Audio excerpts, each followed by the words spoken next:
여러분 안녕하십니까? 이어서 광주 MBC 뉴스데스크입니다. 역대급 가을 폭우가 내린 광주와 전남 지역에서 피해가 늘어나고 있습니다. 앞서 서울에서 보도된 것처럼 아픈 아내를 마중 나갔던 80대 남편이 급류에 휩쓸려 숨지는 안타까운 사고도 있었습니다. 김규희 기자가 취재했습니다. 시간당 최고 90mm의 비가 쏟아진 장흥군. 편도 1차선의 터널 끝에서 흙탕물이 폭포처럼 쏟아져 내립니다.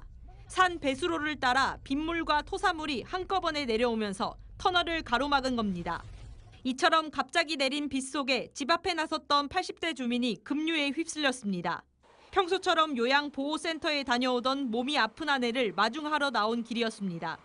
이 남성은 도로까지 덮친 급류에 휩쓸려 넘어진 뒤 이곳 수로로 빠졌습니다. 아버지가 항상 그 시간에 마중 나오죠. 근데 이제 노인센터 운전하신 몰시다 주신 분이 그날 안 나오니 이제 확인차 보니까 안 나오니까 신고를 하신 걸로 저는 그렇게 들었어요. 물에 떠내려갔던 남편은 실종 신고 17시간여 만에 인근 저수지에서 숨진 채 발견됐습니다. 잠수부들이 수심 2m 내지 3m 되는 바닥을 수심을 훑으면서 했고요. 조금 전 11시 35분경에 수중에서 발견하게 됐습니다. 도로와 수로를 분간하기 힘들 만큼 쏟아진 역대급 가을 폭우에 인명피해까지 발생하면서 더욱 안타까움을 사고 있습니다. MBC 뉴스 김규희입니다. 극한 호우에 피해가 속출하면서 전남 소방본부에는 1000건이 넘는 신고가 접수됐습니다. 도로와 주택이 물에 잠겼고 철도 운항에도 차질이 있었습니다. 최우식 기자가 보도합니다. 무릎 위까지 차오른 물살을 헤치고 소방대원이 가까스로 구조에 나섭니다. 배수로로 역류한 빗물에 마을이 온통 물바다가 됐습니다. 불어난 빗물에 도로조차 분간하기 힘듭니다. 갓길에 세워둔 차들이 둥둥 떠다닙니다. 지하차도는 빗물이 들이쳐 인도에 깔아놓은 보도블럭이 난장판입니다. 극한 호우에 철길도 속수무책이었습니다. 빗길에 열차가 운행 속도를 늦추면서 종착지인 여수 구간은 연쇄 지연으로 이용객들의 발길이 묶였습니다. 결국 운행이 전면 중단되면서 대체 버스로 옮겨 타야 했습니다. 서대전역에서 1시간 연착, 그리고 구례구에 와가지고 또 30분 연착. 그래서 결국엔 애식도 못 보고 밥만 먹고. 광양에서도 천둥과 번개를 동반한 집중호우로 다안면 신원 로터리와 광양읍 서산교 부근에서 도로가 침수돼 통제됐습니다. 고흥에도 어제와 그제 저만면 404mm를 최고로 평균 200mm 가까운 장대비가 쏟아지면서 해창만 인근 하천이 범람 직전까지 불어났고 곳곳에 수확을 앞둔 논이 침수됐습니다. 순천과 여수에선 올해 들어 하루에 가장 많은 비가 쏟아졌습니다. 그제 순천에 하루 200mm의 폭우가 내렸고 여수에선 어제 140mm가 넘는 일일 강우량을 기록했습니다. 특히 시간당 5, 60mm가 넘는 강한 비가 집중되면서 피해가 속출했습니다. 전남 소방에 접수된 비 피해 신고만 1,100여 건, 주택이나 도로 침수가 주를 이뤘고 시설물 파손과 가로수 쓰러짐도 잇따랐습니다. 향후 어떤 큰 피해나 이런 게 발생된 부분은 저희들이 응급조치를 실시할 것이고. 비는 그쳤지만 당분간 강한 바람과 높은 물결이 예상돼 시설물 관리와 해안가 안전에는 여전히 주의가 필요합니다. MBC 뉴스 최우식입니다.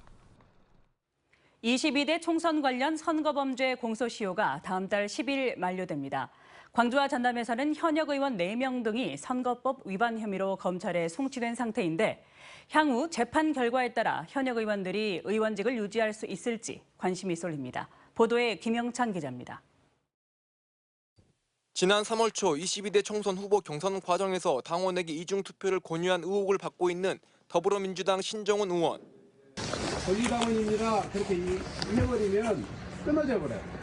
아시죠? 그러니까 권리당원이 권리당원 정책에 참여하고 또 시민 그렇게 된다면 우리가 권리당원 아닙니다. 그렇게 눌러야 된다 이 말입니다.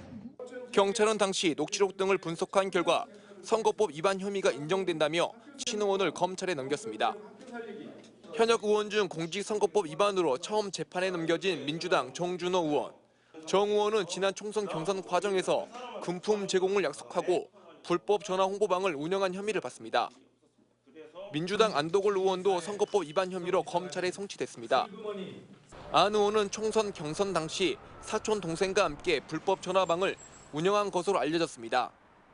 또 방송사의 여론조사를 왜곡해 자신의 SNS 등에 올린 김문수 의원도 선거법 위반 혐의로 검찰에 송치됐습니다. 다음 달 10일 종료되는 22대 총선 선거범죄 공소시효를 앞두고 선거 캠프 관계자 등에 대한 수사도 마무리되고 있습니다. 민주당 박균택 의원의 회계 책임자 이모 씨는 지난 총선 당시 선거 비용 2,800여만 원을 초과 사용한 혐의로 검찰에 넘겨졌습니다. 현역 국회의원들의 수사와 재판 결과에 따라 정치 지형에 변동이 생길 것이라는 관측도 나옵니다. 시기가 언제가 될지는 모르지만 상상할 수 있는 시나리오는 일단 당내 경선인데 지난번에 이제 당내 경선에서 떨어진 현역 의원들, 21대 국회의원들 이분들 당연히 이제 도전하겠죠. 선거법 위반으로 100만 원 이상의 벌금형이 확정되면 의원직을 내려놔야 하며 5년간 피선거권이 박탈됩니다. 또 배우자나 선거 사무장, 회계 책임자 등이 벌금 300만 원 이상 받아도 당선이 무효화됩니다. 한편 광주와 전남경찰청은 선거법 위반 사건에 대해 각각 65건과 82건을 마무리해 검찰에 송치했습니다. MBC 뉴스 김영창입니다. 영광군수 재선거를 앞두고 더불어민주당과 조국혁신당의 대결이 대표 간의 대결로 이어지고 있습니다. 더불어민주당은 내일 영광에서 이재명 대표가 참석한 가운데 현장 최고위원회를 열어 민주당 후보에게 힘을 싣기로 했습니다. 이는 조국혁신당의 조국 대표가 영광에서 월세살이를 하며 바닥 민심을 다지고 있는 데 대한 맞불 성격으로 해석됩니다. 영광에서는 민주당의 장세일 후보와 조국혁신당의 장현 후보가 치열하게 경쟁하고 있습니다. 기아 타이거즈가 정규 시즌 마지막 홈 경기가 열리는 오는 25일 팬들을 위한 감사 행사를 진행합니다.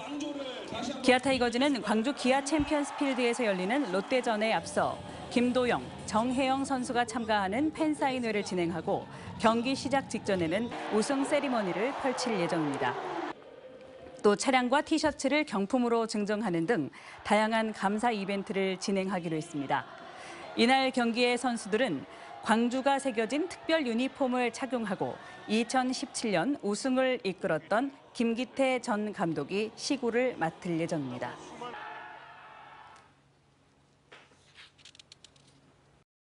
언제 어디서나 내 손 안의 뉴스. 광주 MBC 뉴스 유튜브 구독으로 함께하세요.